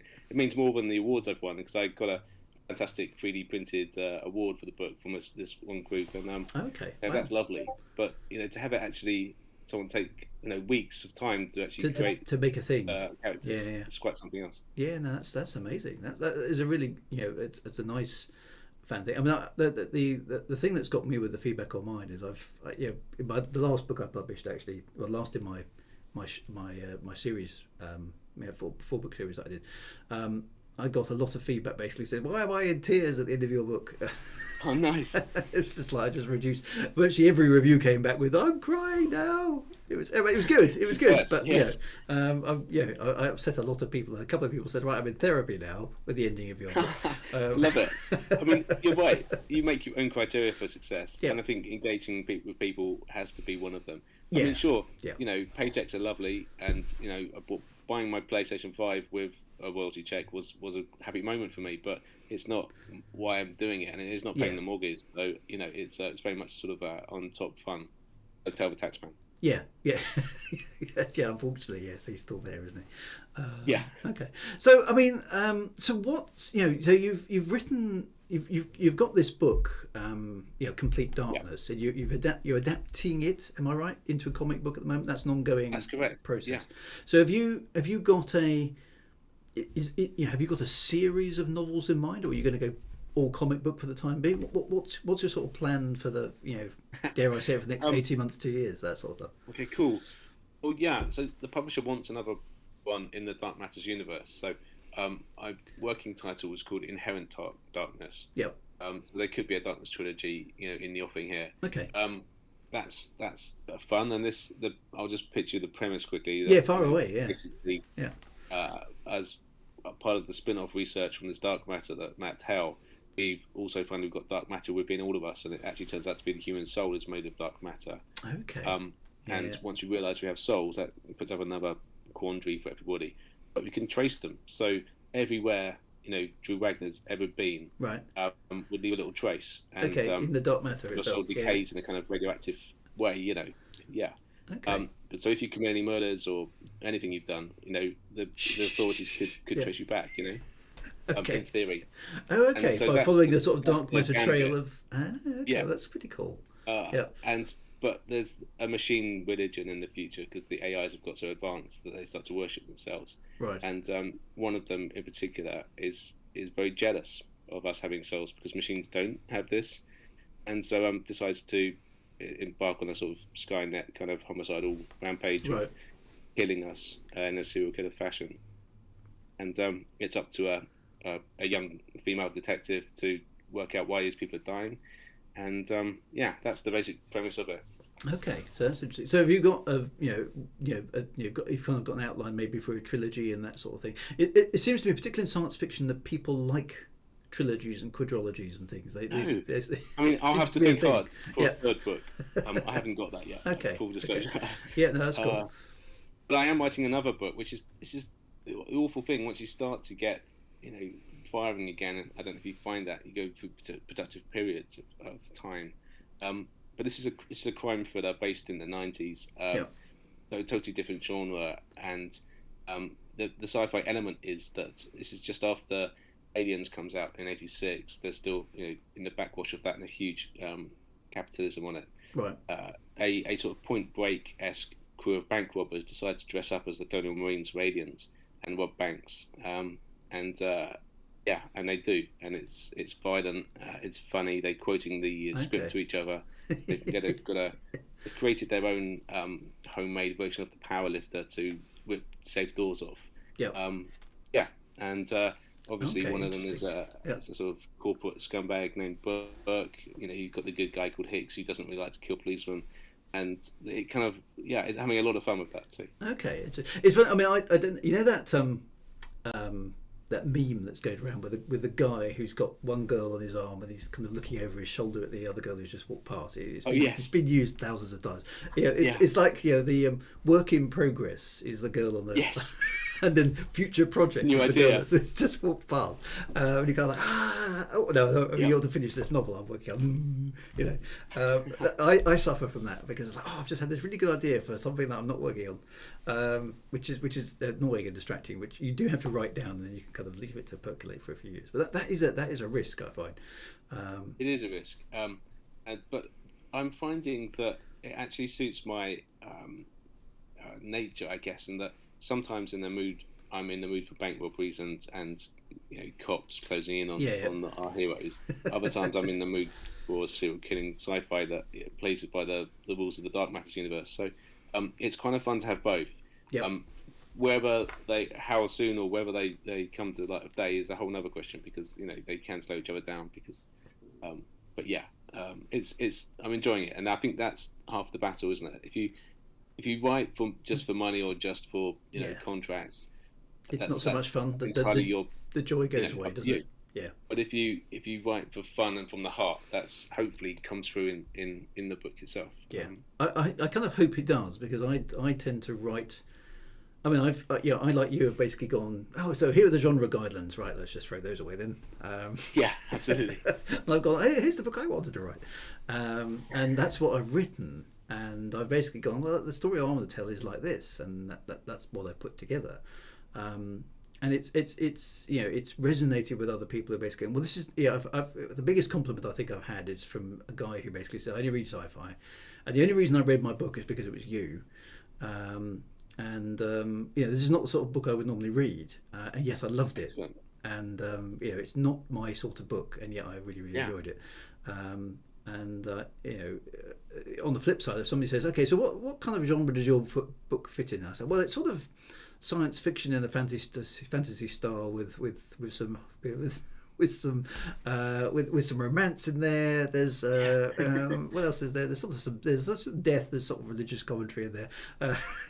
It's like, what is it? My 30-second sales pitch I haven't really figured out, because it's really hard to do. For sure. Well, that's the joy of the two. The Point Break meets Aliens in a bank robbery heist is a one-line pitch that people are actually getting quite excited about. Yep. If you like that sort of thing, exactly you can picture. Oh, I can imagine that in a way. Yep. Ryan Gosling as Hudson, obviously, but anyway. So that's my other book is like yours. Inherent Darkness is going to be a much harder sell. But fortunately, I have a published contract for that, so that's actually happening. Fabulous, yeah, that's really good. I mean, what I've discovered about mine is that I got to the end of mine, and I basically said to myself, "Well, that's it. I finished it. That was my project. 4 books, job done. 4 books is enough, right? I've done the thing that I wanted to do." But I got so many comments from people basically saying, "Got to the end, loved it. What more?" And that's like, so what I've embarked on now is I've decided to take the lore that I constructed for the purposes of writing those 4 books, and I've decided to expand it to basically go back and tell the story of everything else that was going on in parallel to what was happening on this particular instance. Excellent. Yeah, why not? I've kind of basically, the universe is now bigger, and there are other stories to tell in that universe. But I've also now got the idea of prequels, and like you say, with your spin-off character, a spin-off. Oddly enough, the spin-off that I'm planning for mine is actually because of the ship that was in one of the books. So the ship is a kind of a character, I suppose. It's a bit sort of it's not a spaceship. It's an ocean-going vessel, but it's kind of Millennium Falcon-esque in the sense that it doesn't always work. Best kind. It's a bit unreliable at times, and as such, it has a personality. But of course, the people in this story who are using it, it's basically the last time it ever gets used in the history of whatever it's been up to ever since it was built. So we only know the end of the story of this vessel. And so many adventures it could have had before. So what exactly? And that's the thing. A lot of people, well, what happened to the ship before they got it? Because clearly they got it in a really dilapidated state. Once it was new and shiny. So what was it like then? And I got, I don't know. I haven't written that yet. So well, I may go back and explore that. Yeah, please do. But please do it better than they did with the Star Wars. Yeah, exactly. The Shining Millennium Falcon was never that as good as the old one. Exactly. So you've got to be a bit careful of those kind of things. But that's all good fun. So I suppose going back to the overall purpose, if there is one. I mean, do you feel that you've got a message that you are trying to put across in your writing, or are you just writing stories because the stories are fun, or is there something a bit deeper in there that you want to put across? Have you got, and I'm not saying this in a negative way, have you got any kind of agenda in your head that you'd like people to come away from your novel going, what about I've been challenged a bit, I look at things in a different way? I don't think I have. Right. I mean, Okay. I think it's like a choose your own agenda kind of Final Fantasy kind of book. Take from it what you will. It may have been intentional, it may not, but I'm not writing it with any particular mandate, Excellent. physical or otherwise. It is literally like, the best way I can describe it is my mind unspooling onto the page. I like that sort of rolling out. Yeah. Okay. Yeah. Well, that's interesting because I would share the same thing. I've tried to write my novels as basically there is no message here, guys. Okay, I'm not there's no hidden allegory. There's no underlying subtext that you need to be aware of. It's just it's just escapism. It's just an adventure story.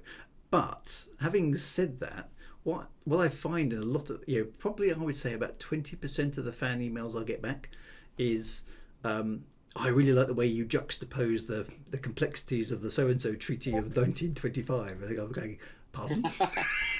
Nice. I get these really, really quite detailed, but just like, where the hell did you get that from? Emails from people who've read all this subtext into my book and basically gone, I admire what you've done there. It's very, very clever. You don't know, I know, but you don't know how to react to it. You kind of go, either you go, yeah, I'm glad you got it. You're one of the only few who did. You're in the inner circle now. Or do you go, actually, I've got no idea where you got that from because I didn't write it. I don't know what to do. I don't think you should own up. I think you should just say, very astute of you. It was hidden, so you're one of the few readers to get that. That's right. I think that's probably the safest way out, isn't it? But then they make okay. So what happened in book 2 then when you went and did this? Well, yes. Yeah. So but it's strange. I mean, I've had people come up to me at conventions and various other things, and on one hand say some very, very weird things that they got out of my stories, and I've gone, I really didn't put anything like that into it at all, consciously anyway. And other times I've had some really touching moments where basically people have come up to me and said things like, I was just going through a really shitty point in my life and your books basically just kept me going. And that's nice. That's just such a uplifting thing to hear. Yeah. So there are all sorts of sort of vicarious kind of awards. I suppose a question for you though is, what's the weirdest thing that's ever come back as a result of somebody reading one of your stories? Weird. Weird good is getting people making models of your stuff fun. That is very cool, actually. Yeah, I did like that one. Weird bad is probably people, like you say, reading subtext into it that was never meant to be there. I had one reader who went to great lengths to explain why they didn't like it, and in fact they hated the book because of what they'd taken from it. And I think they completely missed the point. But there's no accounting for taste, is there? and like I said earlier, I'd much rather be the guy with a lot of 5-star reviews and a few 1-star reviews, rather than everyone gets 2 or 3. And just be that kind of didn't really register sort of book. I think a love or hate it is a better reaction than I didn't mind it, if you know what I mean. Yep, yeah, or kind of a lukewarm response. Yeah. So I mean, I suppose that's the thing. Yeah. So what was your because I mean, there's us writers are very kind of dare I say it, egocentric types, right? We kind of we like listening to ourselves talk, and we like talking about our stuff. Shocker! On the guy with an hour and a half podcast. Yeah. Exactly. So how do you react to the emotions, I suppose, of things like you get a 5-star review, yay! You get a 1-star review, and it's like crash and burn. It's like, oh my god. Oh, Do you I, have those emotional ups and downs in the response to putting your stuff out there? I've tried to hold it incredibly lightly, and it's easier said than done. But Mm. I was amused when I saw an author that I love, retweeting 1-star reviews that he got, and I thought, this is the way forward. So I Yeah. do that too now. If you leave your 1-star review, you're definitely getting a retweet. I'll call you out and Excellent. applaud you for whatever you've said. Yep. My favourite negative review is 4 words long. It says, "Too sci-fi, too horny." I was like, okay, fine. Which was a sci-fi novel. Yeah, It my has a my horny favorite. element, Yeah, yeah. but yeah. It's weird, isn't it? My favorite 1-star review is book turned up late. No. Oh, gosh. So I was like, I was going to respond. I never did, but I did retweet That's it, entirely basically your saying, fault, mate, you know what I mean? exactly. Are you playing with the author? Yeah. It's like there's no commentary in the review at all about the book itself, only that it turned Oh, up late. wow. And I'm like, I've got a 1-star review and I didn't even earn it. So, God damn. Postal system. bloody readers, it's not good. But so yeah, I should have. People in the chat are saying I should have hand delivered the book myself. I mean, But, it's fun. I've got a little Etsy store where you can get a comic from, and I love sort of packaging as well as sort of marketing kind of thing. So if you order a comic, it will come kind of gift wrapped in its Right. own bespoke paper, Okay, and it'll nice. have like a few extras and stuff in it. I just love, and I've had some fantastic feedback from people saying, I was expecting a comic or a book. What I got was a package of love with all cool things in it, and it blew Nice. my mind. Yeah, yeah. So Oh, going above expectation, I like to do. it's being creative, isn't it? And I think that's particularly. Yeah. I mean, one of the things we've discussed on the stream many times is that quite a few people on here would be self-publishing or looking for an indie publisher.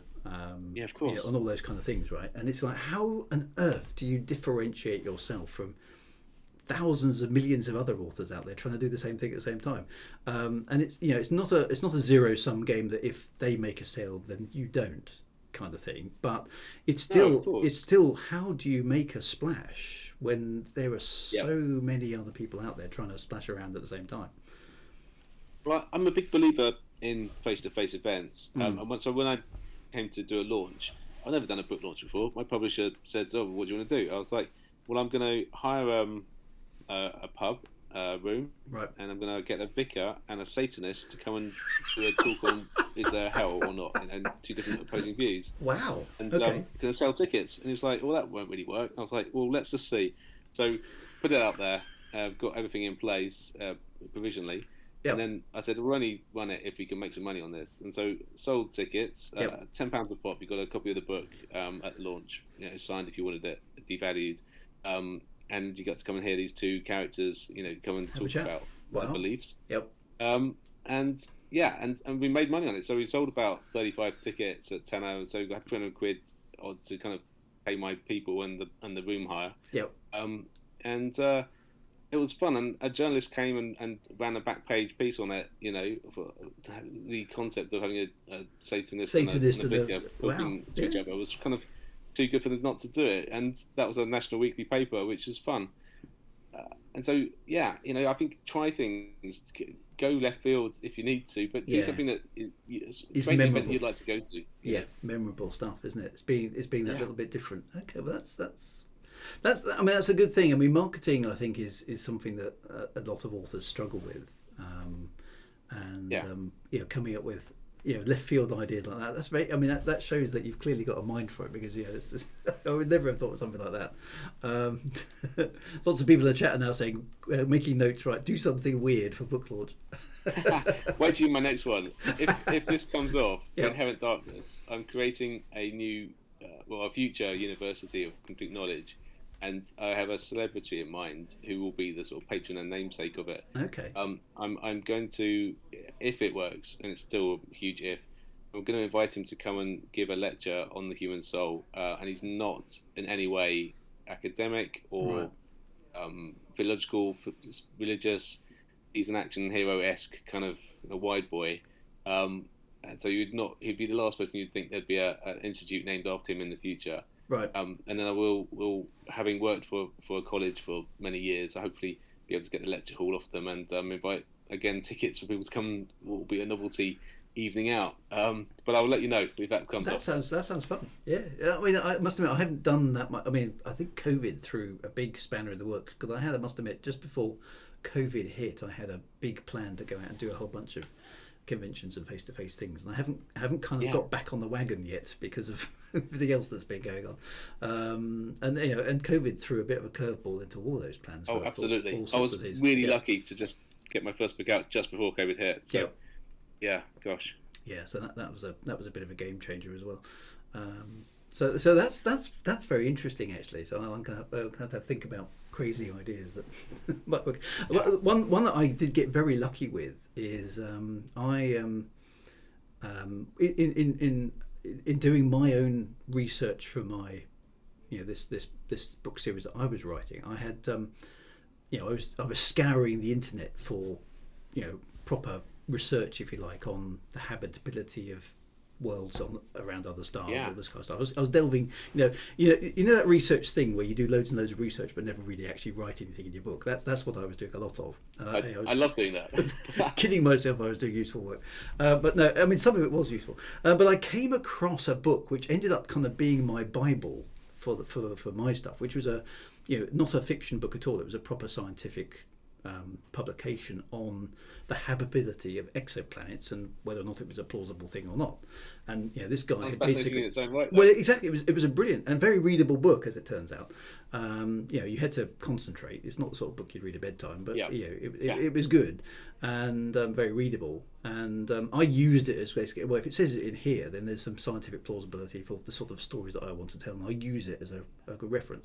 And so I found the author online, and I thought, well, I'll take a punt on this. So I basically wrote him an email saying, I found your book extremely useful. I've been writing a fantasy series that's based on the premise of the sort of worlds that are in your book.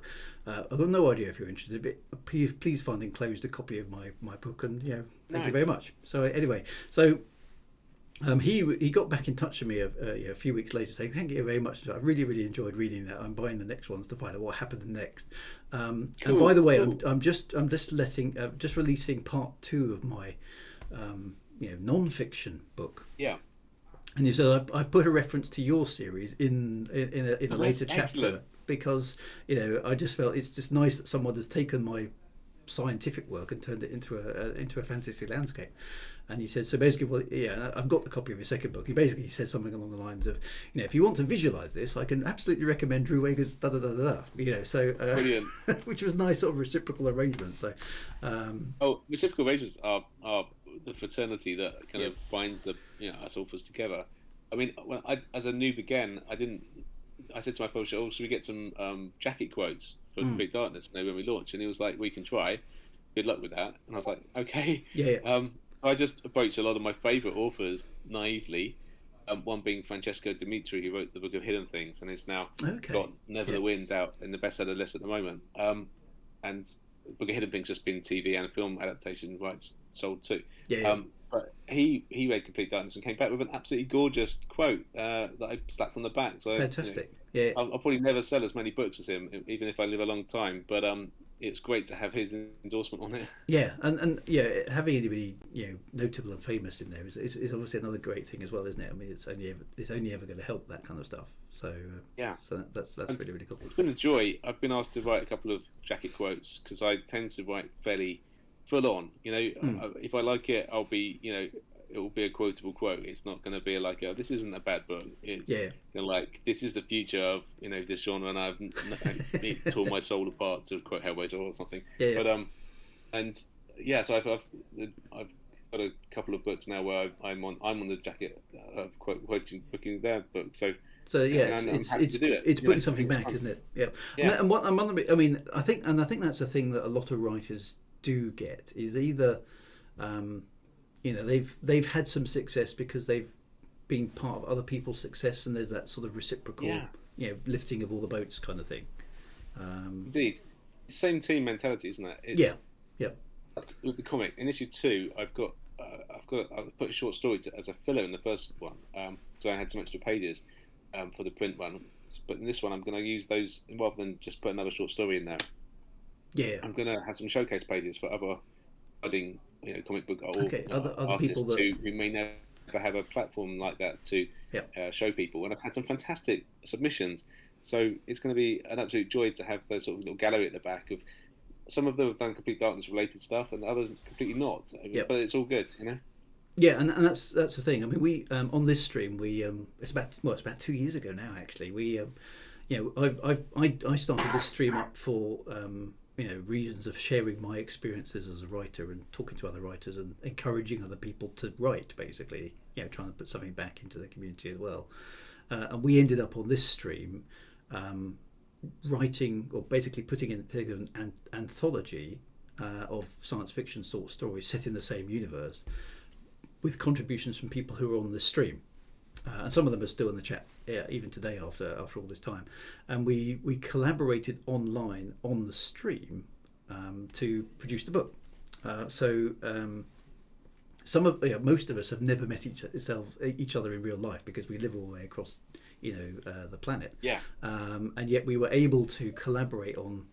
It wasn't easy, but we were able to collaborate on an anthology of short science fiction stories, and put them all together as a thing. And you can get it on Amazon. And we published a book together as a crew, which was cool. fun. Do the whole shout out thing. Exactly. So effectively it's self-publishing, right? But the guys can chuck a link into the chat, as they will. Yeah. But we went through the process of writing. We went through the process of editing. So basically, people volunteered to be guinea pigs. So I would basically rip their work apart live on Twitch. Basically, say this is why this is the bad sentence. This is show don't tell. All those sort of things that you go through. Yeah. We went through that, and we went through the typesetting, and we went through the ISBN generation, and we went through how do we upload it to Amazon, or what do we need to do, and everything that was involved. So that was there was an archive, if you like, of a few people saying yes, it was a horrifying pleasure. But we explored the idea, and what we ended up with is that the people who ended up writing stories for that are effectively published authors. They've had the experience of writing something and having it critiqued and put online, and there it is. There's a thing that we did. So we're quite proud of that, and that's just another way of putting things back into the community, isn't it? Yeah. Oh, it's great, isn't it? It's what it should. Yeah, it's what it's all about. Yep. And I have no time for the sniffy authors who they see other authors as threats or competition. I think let's win together. The more choice for people out there, the better. You don't have to like it, but I appreciate it if anyone takes the time to check out my stuff. Exactly. Yeah, exactly. So I mean, if you had, I suppose, encouraging words for wannabe authors, what would they be? What would your kernels of pearls of great wisdom be for somebody starting out as a writer? I'm not sure I have any wisdom, but I will be a cheerleader saying, just don't second guess yourself too much. Be weird. If your story needs you to be weird, one day there'll be someone who will relate to that at the other end. Yep. I'm not a fan of. I've got several friends who publish with bigger publishing houses, and they've had to curtail their work to fit a certain model or a certain kind of genre that their agents and or their publisher thinks is what the public want. The public don't know what they want unless they've had something different. Imagine there'd never been a Train Spotting. No one thought that would ever sell a copy, and yet it's one of the best sellers of all time now. So believe in yourself, and if you need someone who's got a strange mind to have a look at your stuff, then get in touch, and I'm happy to have that conversation. Yeah, and that's the thing. I think being true to yourself, and and maybe it's something that it comes a little bit with age, because I've spoken to quite a few younger authors, and they get very worried about obeying the rules, and I said, well, the first rule is, right, guys, there aren't any rules. So you could do what the heck you like. You just follow it through and be true to what you're trying to do. So I think things like that are just trying to encourage different people to just keep at it and write, keep trying things and all that kind of good stuff. It's if you can read your book back and enjoy it, Yeah. that you've created something that's great. Even if it's only in your own mind. That is my litmus test again from when I go from handwritten stuff to screen. Yep. If at that point, if I'm at all dubious about the merit of the stuff, it doesn't make that jump. So that's why my wife is fed up. There's boxes and boxes of these books all around the house with my scribblings in. Most of it will never see the light of day. And but just think, the Netflix come calling from the comic and something you just don't know, do you? You just don't know. No. And I die, and posthumously book sales take off. My wife could be sitting on a gold mine now, but she doesn't. She's probably gonna throw them away. Yeah. You never know, do you? You never know what might. And I think, I mean, if you, my vivid imagination. That's right. Yeah, that's right. It's going to be really good, honest. But the thing is, I mean, if you look at people, if you look at the like ultra successful types, regardless of how you define success, if you look at people who've really kind of made it enormously huge, all that sort of stuff, it's basically they never stopped trying something, did they? So I think if you're, like you say, with your crazy ideas and all that sort of stuff, if you're always trying something, you're simply improving your chances of getting noticed. If you do nothing, nothing's going to happen, right? If you do something, unless you're some sort of deity. Yeah, exactly. You've got some sort of magic wand. So another question has just come in from the chat. Actually, obviously, with you going from novel to comic book, have you considered doing an audiobook version of your story? I have considered it. It's such a strange story. Yeah. With so many points of view and footnotes and reference points. But the first person who tried it had to be institutionalized. No, sorry. Had to stop for his own sanity. Okay. But I may pick it up again. It's just one of those things. Yeah. I suppose I've written mine in the sense that they're quite chronological, i.e., they are a story that unfolds rather than needing multiple viewpoints. I tend to have a mostly kind of omniscient narrator sort of perspective on mine, which probably makes it easier for audiobook conversion. So if your book's more complicated in structure, I suppose that presents a different sort of problem. Is how do you get that across to the audience that's listening and giving them cues to manage that in their head? Yeah. That reminds me of another negative review I had. Was someone who just could not get their head around the fact that my book doesn't obey any of the normal rules of plot narrative. Right. And just wanted to mark me down for that, rather than saying, "Oh, perhaps this is the future. Perhaps books could be like this." No. They must not be like this. They must always be like they always have been, and this shall not deviate. Yeah. It's an opinion. It's not one I share. Yeah. Yeah. So, and I think that's the thing is if you want to write something that isn't, the current way of doing things, then you've got to believe in it. You've got to go for it if that's what you want to do. Because you'll never be satisfied if you don't. I don't think. And there's that little. Be brave. Yeah. Because be brave. It may be too weird for the mass market, but at least you'll have been true to yourself. Exactly. And I say that I'm a huge hypocrite because, if Disney Plus came calling and said, "Look, we want to do a PG-13 version of Complete Darkness," on we want, Oh, by the way, here's a $6 million real. Yeah, exactly. Yeah. I'd be like, yeah, sure. Give me the money. You go for it. I must admit, that's a good question actually. I mean, you kind of answered it, which is good. But I've debated this one as to whether I would be happy for my stuff to be taken on by somebody else and turned into something without my oversight. And like you say, there's two answers, isn't there? There's one there, loads of money, yay, which definitely is an answer. And the other one is actually, do I value the integrity of the thing that I've created enough to not let it go? Yeah, do you know what I mean? Yeah. No, I mean I'm saying the money, but I'm the of your novel getting picked up and made into something mass produced is so infinitesimally small that I think you have to be a fool to stand on your principles and say, oh no, well I couldn't possibly let it be a feature film with James Cameron because who knows what you do with it. It's I mean maybe they do something really good with it in the pub later. Exactly. And write another book that's just as weird. Thinking about it, that's probably a very logical and pragmatic view of it. Is even if it's awful, you're going to get some money out of it, right? So who cares? I'm just doing a Hellraiser watch-a-thon in the lead up to the new one, and I'll be reviewing all 10 of the existing Hellraisers on my blog, Yep. which is a labour of love and feels like hell at some points because some of the direct-to-video stuff is quite dross. But I hope everyone who made those films has had some margin of fun along some way, and somewhere as a writer saying, "Hey, that's my film. Look at that," So, however bad it may be perceived by the wider public, take joy in whatever you've done. The creative thing happened. Yep. Yeah, the creative thing happened.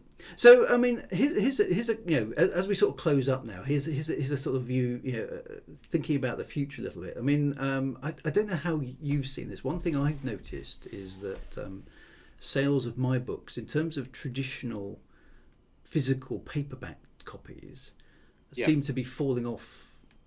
Year by year in favour of ebooks on one hand, and also I've managed to get most of mine converted to audiobook, and I'm noticing that the sales trends are very much in the direction of the digital content, and I'm wondering if that's a demographics thing or is just a response to the way people live nowadays. Because you can consume a book in audiobook form when you're traveling, for example, when you're driving in a car, when you're on a plane or something. You can do other things like cooking or something when you're listening to audio, which you can't do with a physical book. And I ask other writers who are on the stream, that sort of question. Do you see the consumption habits of storytelling and writing and the books and things changing over time? What are your thoughts? Yeah, I mean, I haven't given it a great deal of thought. I mean, maybe just an oddity, but like I've actually seen both paperback and hardback sales maintain strength over the 3 years, and ebooks, as a subsidiary, but also useful, along the side too. I think possibly that's because I market the fact that you want to get a hold of the paperback so hard. But I mean, it's a fascinating where it goes. And on the comic front, we had about 300 people buy the issue 1 hard copy straight away, but Global Comics is like a Netflix of comics, and they came on touch and said, "Can we put this on the store?" And I was like, "Sure." And then we just get like a per page read, which is infinitesimal, but mounts up if you enough people reading it. Watching it. And there's more than 300 people have read it on there, so it's kind of neck and neck at the moment. It'll be fascinating to see where that plays out in the future. The digital stuff, because it's people consuming things in different ways, I think. I mean, and I found that being accessible online for people who would like to talk to you about your stories, through social media or Facebook or Twitter, whatever it happens to be.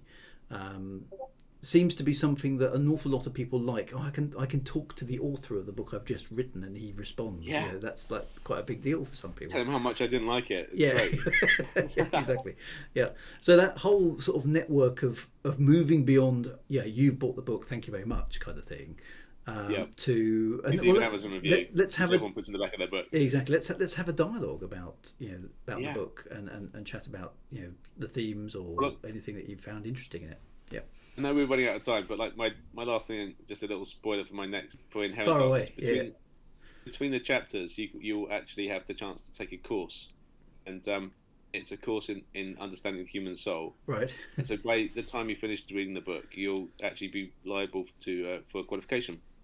Okay. And so from this new institute that we're setting up with a celebrity.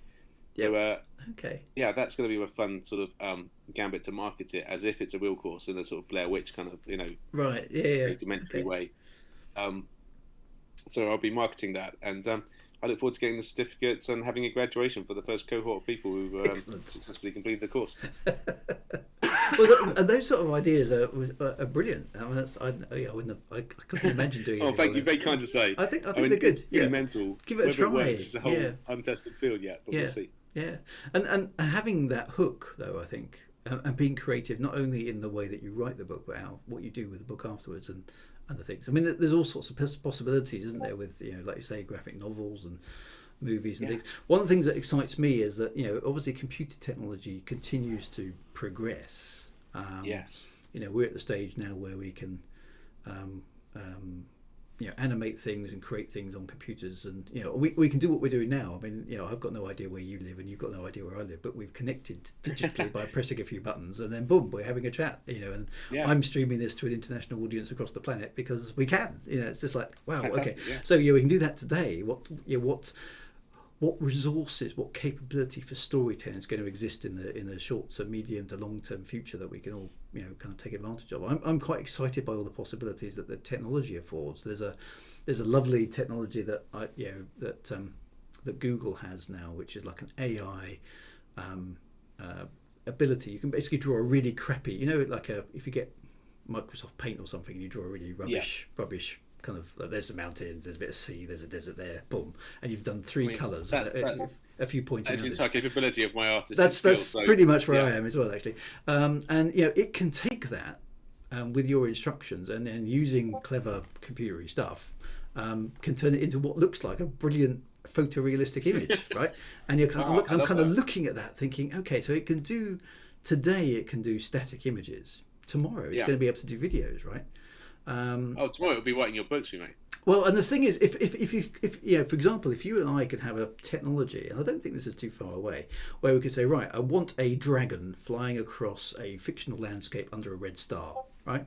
And the computer goes, right, okay, here's my first pass. And you go, no, bigger dragon, less green, more grey, darker, more mountains. You could basically keep tweaking it, and then it basically say, okay, what about this? And you go, yeah, you nailed it, and that's the first scene of your movie. Indeed. And I think that kind of book illustration, whatever you need, exactly, it's all there. Yeah, and that technology is on the cusp of heading in our direction. So there's still going to be the need to do good writing, I think, and characters and. Let's hope so. I hope so. Yeah, hope the computers don't take that away. But I think there's an awful lot of technology that's in the wings, waiting to be kind of I'd love to have a holodeck, but we're not going to manage that in my lifetime. But this being able to create a virtual environment that obeys your rules of storytelling. I don't think that's too far away. So I think all that sort of stuff is in the bag for the future. So should be good fun. Nice. we'll see what happens. Yeah. AI creating computer games for us to experience. Yeah. I mean, that's got to happen at some point. It's good. And the other thing that is very, particularly with the games things, is the joint narrative. So I've played around with the idea of, okay, here's a premise. I'm going to set up a premise, i.e., so here's a person in a spaceship. Here's a bit of backstory, and she's jumped into the universe. And okay, over to you, players. And see what happens, and then narrate the outcomes and play it back to the players. And then the next week, the next episode happens. Interactive storytelling and all those sort of things are, things to be explored, which you can do in MMOs and online computer games, that kind of stuff as well. So there's lots of ways to be an author, if you like, and do creative things. No, I'm excited. Let's let's talk again in a few years' time. See where we got to. Yeah, exactly. That's brilliant. Right. Well, we're supposed to be able to start wrapping up. Really. So huge thanks for coming on, particularly at short notice. It's been an absolute pleasure, Matt. So have you got any? Have you got any last observations? Any questions for the community here, or anything else that you'd like to talk about just before we go? Well, I mean, I'd love to hear people's thoughts on my first effort, Complete Darkness, and the comic, because what's fascinating is I'm looking to. It seems that there's quite an interesting divide between novel readers and comic readers. Okay. They're both lovely and they're both awesome, but it's not a huge. If you draw concentric circles, Venn diagram thing. Not a massive crossover. So I'm really the opinions I love most are the ones of people who've experienced both and then can kind of say if they think it's working or whatever. Because I'm a complete noob at this comic venture. So if you're interested, get in touch. I'm sure I can do a very good deal on a joint package. Fantastic. Okay, well, we'll see what we can do about that. That'd be really, really good. I've spammed your the link to your books into the chat a few times, so I think everybody on there will have copies. We'll see how that goes for you. Huge thanks for coming on, Matt. It's been an absolute pleasure. So it's great to chat. Thank you. We'll have to hook up at some point in the future for a repeat session. It's been good to make your acquaintance. Hopefully in the flesh. Let's hope there's a indeed. Yeah, let's definitely do that. So And if you enjoyed the Lords of Midnight stuff, I hope you'll find that fun as well. So enjoy that sort of stuff. And thank you obviously to everybody who's been in the chat today as well. So we've had plenty of views. There's a few comments coming in now basically saying huge thanks to you, Matt, for turning up and sharing all about your writing process. So that's awesome. Great. I'm taking your word that there are other listeners out there too. So I mean, I'll upload this to YouTube afterwards. So if you do want to, spin through all the comments and things, you can. So there's a whole bunch of comments now just scrolling up on the screen saying great fun. Thank you very much. Absolutely brilliant stream. Cool. Really enjoyed it. Thanks for fantastic books for setting up as well. So absolute pleasure. Thank you very much, Matt. And cheers, I'll cancel the stream in a moment, and then we'll just have a quick sign off after that, which these guys online can't hear. So there we go. But for those of you watching the stream, next week we have more authors coming on, so it'll be a pleasure to chat with them about their writing environment. So this will be the theme for the next probably 5 or 6 weeks, I think. So we'll see where it goes. Thank you everybody in the chat. Thank you for everybody online, and if you're watching this on YouTube, whatever that is, hello as well. We'll see you soon. Take care, my friends. Be good. Have a fantastic evening. Have a fantastic rest of the week. I'll see you later on for more streams. Be good. See you soon.